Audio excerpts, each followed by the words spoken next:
বাঁচতে বাঁচতিরা একটা জিনিস দেখাই, দেখা যাচ্ছে না এটি পর্দাত কি লেখা আছে দেখিস? মানে লেখা আছে যে স্ত্রীর কথা শুনে চলা পুরুষদের রোগের ঝুঁকি কম থাকে, এটা নাকি গবেষণার দেখা গেছে। তাহলে এই জন্যে যারা স্ত্রীর কথা শোনা চলে ভালো, মনে করো আমিও তো মনে করো যে একেবারে স্ত্রীর কথা ছাড়া চলিই নে, একেবারে স্ত্রী অন্তপ্রাণ। হ্যাঁ, বউ যা কয় সেটাই শুনি মনে করো। এই জন্য মনে করো অসুখ বিসুখ আমার নাই, আমি খুবই সুস্থ মানুষ।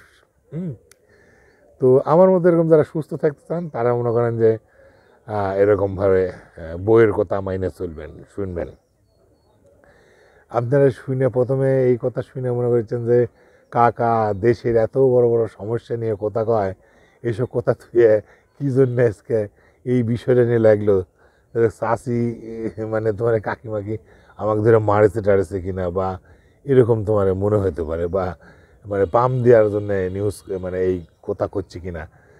আসলে দেখো, আমার মধ্যে ভাইস্তা ভাস্তির যারা আছে, অনেক ভাইস্তা ভাস্তা খবর আসে কানে যে এরকম নাকি মা মানে বইয়ের কথা শুনতে যায়, মানে দোষটা আমারই, বুঝলে? আমি যে কই সারাদিন বইয়ের কথা শুনবে, বইয়ের হাত পা টিপে দিবে, বইয়ের গা টিপে দিবে, বউ যা কয় শুনবে, হ্যাঁ বইয়ের যত্নআত্তি করা লাগবে, এটা শুনে মনে করে এমনই বইয়ের কথা শোনা শুরু করেছে, বইয়ের কথা শুনে মনে করে বাপ মায়ের সাথে খারাপ ব্যবহার শুরু করে দিছে।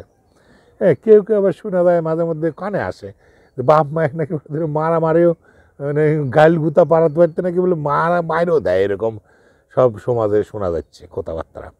তো ভাইস্তে ভাইস্তে না, আমি চাই না যে শ্বশুর শাশুড়ির মধ্যে বৌমারের মধ্যে গণ্ডগোল লাগুক, সেটা সবাই সুষ্ঠুভাবে থাকি আমরা, এটাই উচিত, তাই না? এটা উচিত। কিন্তু মানে বইয়ের পক্ষ হয় বাপ মায়ের গাইল পাড়া, বা বাপ মায়ের পক্ষ হয় বইয়ের গাইল পাড়া, কোনোটাই কিন্তু ঠিক না। একটা সমন্বয় থাকা ভালো। বইয়ের কথা শুনে চলতেও মানা করছি না, আবার চলতে হবে 100%, এটাও করছি না। মানে নিরাপদ এই সমস্ত সামাজিক বিষয় নিয়ে কথা বলা কিন্তু নিরাপদ, রাজনৈতিক কথা বলার থেকে সামাজিক কথা বলা নিরাপদ মনে করো, দেশ বিদেশের কথা বলা মানে ভুলার থেকে। হ্যাঁ, মনে করো যে আমরা তো এখনো যে, হ্যাঁ আমার এখনই একটা আমার এক বন্ধুর কন্টেন্ট মানে কথাবার্তা শুনুচ্ছুনো, সে বন্ধু আবার বলিচ্ছে যে আমরা এখন নিজের চুলখানি মাধ্যমে অন্যের গা চুলখানি বেশি পছন্দ করি। হ্যাঁ, মানে বিশেষ করে যেমন ধরো একজনের কথা শুনলাম যে বাঁদরেরা মনে করো যে একজনের চুল আর একজন চুলকায় দেয়, আর একজনের রুকন আর একজন বাইসে দেয়। হ্যাঁ, কেউ কেউ পাশার দিকেও তাকায় থাকে, মানে এই ধরনের আর কি, মানে বান্দরের যা কাজ আর কি।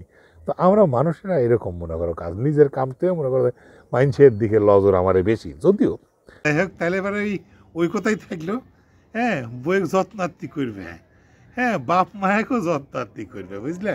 মানে গন্ডগোল ফেসাদ না করে সবাই কীভাবে ভালো থাকা যায় সেইটা দেখবে। হ্যাঁ, নিজের গা চুলকাইতে হবে, অন্যের গা চুলকায়, আমার তো আবার স্বভাব হচ্ছে হলো কি অন্যের গা চুলকায় দেওয়া যায়। আজান দিচ্ছে, রাখি। হ্যাঁ, ভালো থাকো সবাই, সুন্দর থাকো, সুস্থ থাকো। হ্যাঁ, নিজের গা না চুলকায় অন্যের গা চুলকায়, আমার মতো যেন তোমরা হয়েও না, তোমরা ভালো হয়েও।